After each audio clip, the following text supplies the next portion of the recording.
আজকে আমরা এক্সেলে একটি গুরুত্বপূর্ণ বিষয় শিখব, তা হলো যে এরকম একটা ডাটা শিট দেওয়া হয়েছে এবং বলা হলো যে প্রত্যেকটাতেই তোমরা ডিগ্রি অ্যাড করো, 0 ডিগ্রি, 30 ডিগ্রি, 40।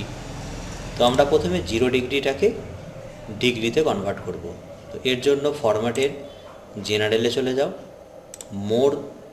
মোর অপশানে গিয়ে কাস্টমের পর জেনারেলের পর কিবোর্ড থেকে তোমরা অল্টার 0176 অ্যাড করো এবং নিউমেরিক কিবোর্ড থেকে কিন্তু তোমরা এগুলো নেবে। কিন্তু এন্টার প্রেস করলেই জিরোতে দেখো ডিগ্রি চলে আসবে।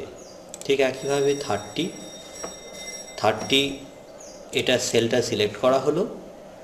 কিবোর্ড থেকে যদি Ctrl+1 প্রেস করা হয় তাহলে ফরম্যাট সেলটা ওপেন হবে।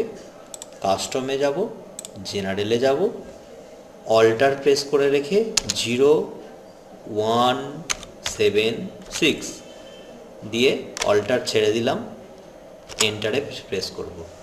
দেখো 30 ডিগ্রি চলে এলো।